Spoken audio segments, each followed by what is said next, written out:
The German media suggests Bavaria has been routinely seizing valuables from refugees arriving in the region to cover some of the cost of their stay. The region's interior minister has only confirmed that upon arrival, asylum seekers are indeed searched.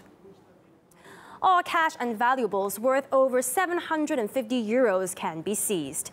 In the neighboring federal state, authorities are said to be confiscating belongings worth more than 350 euros. On average, a four-figure sum is being seized from people, according to reports. However, Germany wasn't the first one to come up with the idea.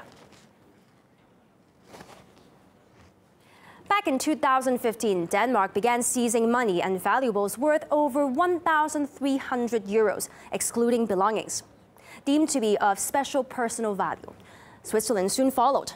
Denmark is still discussing whether this is actually legal, but Switzerland and Germany argue they are allowed to seize valuables under current legislation. To discuss this, I'm now joined live by Petr Bystron from the Alternative for Germany party.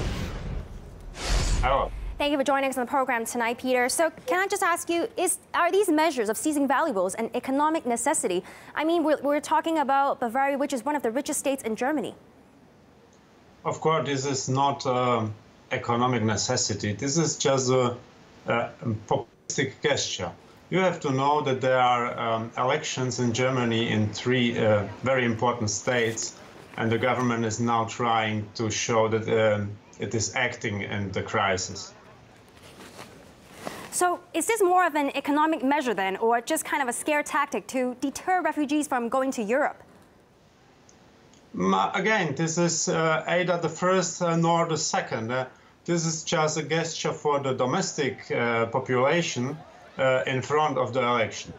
Besides that, of course, the same as in Denmark, it could be a sign for the refugees that this open society and this welcoming gestures are now stopping slowly.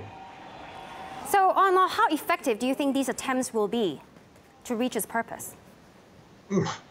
I think it's going to have a zero influence on the refugees, because first we have to change the most important thing. The German government is still letting the borders open. You have to imagine the Bavarian government already twice asked the government in Berlin that the Bavarian police will close the border, and Berlin denied 2 times. So there is explicit wish from Angela Merkel, from the Merkel government, to keep the border open.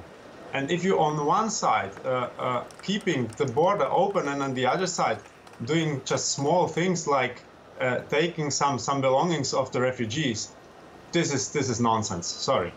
So, Peter, I mean, not only Germany, I mean, Denmark and Switzerland are also implementing similar measures. And the UN Refugee Agency slammed Denmark already, saying seizing belongings could fuel fear and xenophobia.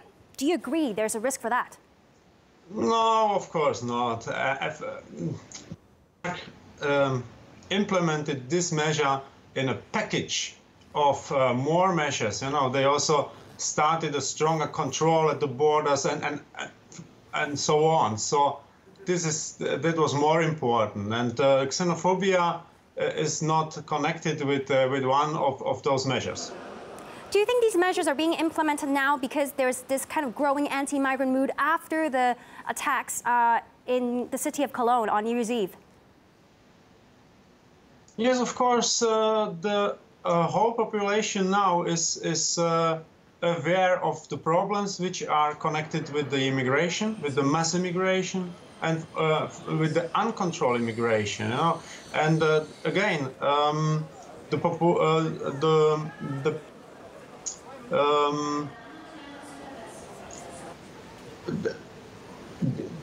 the rates from CDU and CSU, from those political parties, are falling down each day. So they are enforced to do at least something, but they are not solving the problem with these measures. Thank you for sharing your thoughts with us, Peter. That was Petr Bystron from the Alternative for Germany party. Thank you. Thank you.